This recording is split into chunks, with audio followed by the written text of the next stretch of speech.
अस्सलामुअलैकुम जी, कैसे हैं आप सब लोग। Welcome back to me. मैं अपने आप को आज वेलकम कहूँगी क्योंकि आज मैं बहुत अरसे के बाद एक वीडियो अपलोड कर रही हूँ।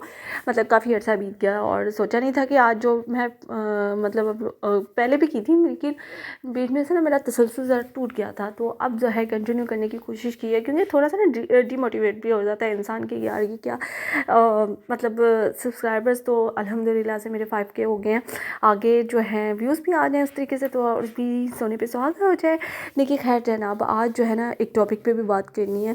और लेकिन उससे पहले मैं आपको एक शॉर्ट सा अपना दे दूँ। आज व्लॉग में जनाब हमने स्पेगडी बनाई है, साथ आज फलूदा बन रहा है, साथ बन रहा है जी जनाब पुलाव बन रहा है। और पुलाव मैंने अपनी मम्मा के लिए भी बनाया क्योंकि मैंने नेक्स्ट डे जाना था मम्मा की तरफ, तो उसका भी थोड़े से क्लिप्स हैं। तो खैर से जनाब ये मेरा जो है ना, कहते हैं ना, मिक्सअप किस्म का एक व्लॉग है और उम्मीद करती हूँ आपको पसंद आएगा। और ख़ास तौर पे आज एक जो टॉपिक पे बात कर रही हूँ, जो कि आजकल एक टॉपिक कहेंगे कि एक हादसा कहेंगे कि जो हुआ है। और खुदारा अपने बच्चों को इस चीज़ से बिल्कुल दूर रखें। आजकल ना हमारे पास जो गैजेट आए हुए हैं, हम उनको गैजेट ही कहेंगे ना। जो बच्चे मांगते हैं तो हम उनको दे देते हैं कि ये लो जी, पकड़ो जी, पकड़ लो और ले लो। मोबाइल्स हैं तो मोबाइल्स का यूज़ दे देते हैं कि हाँ जी पकड़ लें। और पता है आजकल ये चीज़ें बड़ी इस चीज़ के ऊपर हुई है कि एक बच्चा दूसरे को दिखाता है, यार मेरे पास तो आईफोन है, मेरी बेटी क्लास 3 में पढ़ती है और जी मेरी फ्रेंड्स के पास तो उनके अपने अपने सेलफोन्स हैं। क्या यार, आप लोग अपने बच्चों को क्या दे रहे हैं। इस तरीके से दूसरे बच्चे भी आकर इसी तरीके से आकर कर रहे होते हैं कि वो भाई उसके पास तो ये चीज़ है, मेरे पास ऐसी नहीं है। सेम यही चीज़ एक कार के साथ भी होती है कि जैसे ही बच्चा थोड़ा सा बड़ा होता है, 6-7 में जाता है, आप उसको कहते हैं चलो जी इसको बाइक दे देते हैं। आपके पास कार है तो आप कहते हैं चलो जी इसको ड्राइविंग सिखा देते हैं।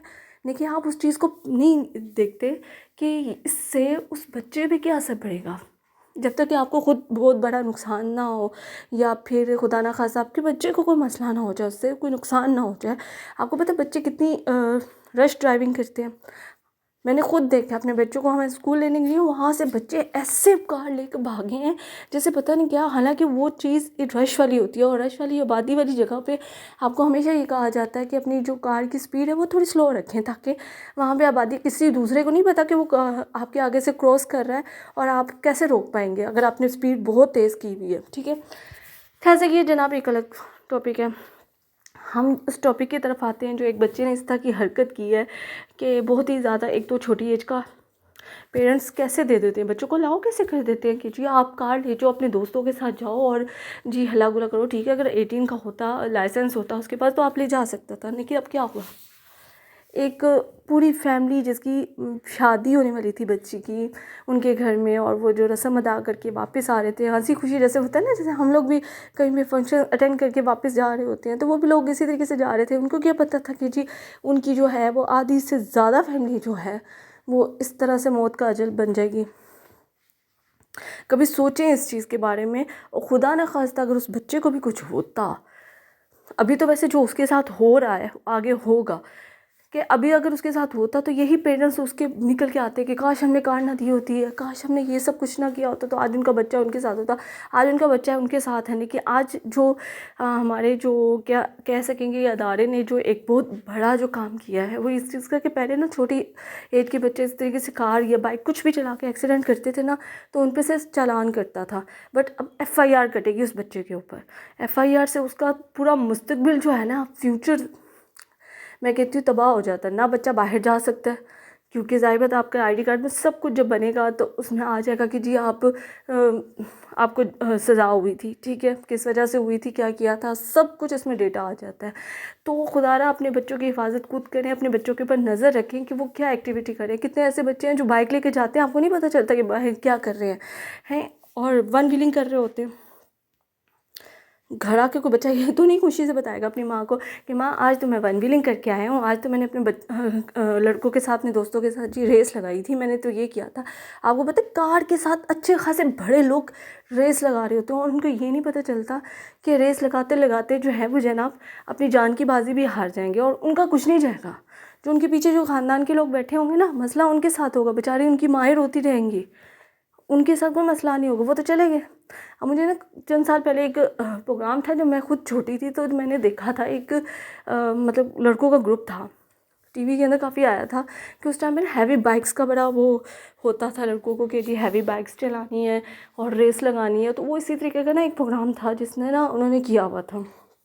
उसमें होता क्या है कि वो जो एक डायलॉग है ना, मुझे याद है, बस उसका मुझे ये भूल गया कि कितनी स्पीड के ऊपर वो कहता था।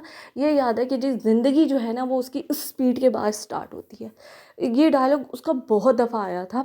और मतलब ज़ाहिर बात है उसकी जो फुल स्पीड होगी उसी से उसकी ज़िंदगी स्टार्ट होती होगी जी, उसके बाद मेरी ज़िंदगी स्टार्ट होती है। मतलब वो तो पूरा जुनून की हद तक उस तरीके से कर रहा था, लेकिन उसको ये नहीं पता था कि मैं 2 हफ्ते बाद इस दुनिया में नहीं होऊंगा, और फिर मेरी जो है ना वीडियो अगेन बनेगी, और फिर मुझे वही दोस्त जो मेरे साथ होते थे वो अपनी बाइक्स, हैवी बाइक्स बेच के कार ले लेंगे।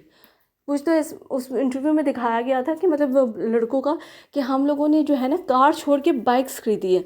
हमारे पेरेंट्स ने हमें कहा कि कार लो, हमने कहा नहीं, हमने बाइक्स लेनी है तो। और फिर उसके बाद वो दोबारा प्रोग्राम जब लगा तो उसमें उसने लड़के ने कहा कि भाई जब मेरे दोस्त की डेथ हुई है तो मैंने फ़ौरन उस वक़्त जाकर सबसे पहले अपनी बाइक को बेचा और कार ली।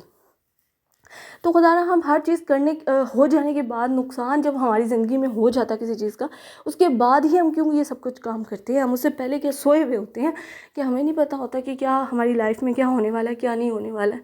मतलब बच्चों में ज़िम्मेदारी, मैं कहूँगी छोटा बच्चा था उसको नहीं समझती, लेकिन उसके माँ बाप को समझ थी।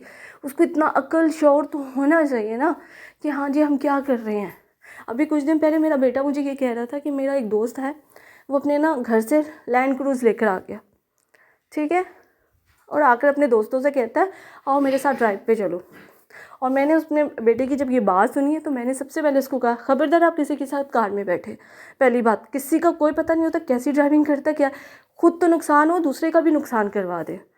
आजकल का तो ज़माना ऐसा आ गया है कि जब अगर हम खुद ड्राइविंग कर रहे हो तो हमें खुद अपनी आँख कान खुले रखने चाहिए। मतलब आपको खुद देख कर ड्राइव करना है। आपने ये नहीं देखना कि दूसरे की गलती है कि नहीं गलती है, आपने देखना है कि यार मैं ठीक जा रहा हूँ और मुझे ही ठीक जाना है, क्योंकि दूसरा का कोई पता नहीं है, वो गलत कट करे कुछ करे नुकसान हो जाए उल्टा आपके ऊपर आता है। आजकल तो ऐसे ही चल रहा है। तो प्लीज़ खुदारा अपने बच्चों की हिफाजत करें, खुद करें। ये बहुत ज़्यादा इम्पोर्टेंट बात है कि ये ना दें कि जी बच्चे थोड़े बड़े हो गए तो जी बाइक ले दो, कार चलानी आती तो कार लेके उनको छोड़ दो। चलें जी जनाब, फिर मिलते हैं आपसे नेक्स्ट व्लॉग के साथ। ओके जी, अपना ख्याल रखिएगा, अपने बच्चों का ख्याल रखिएगा। अल्लाह हाफ़िज़।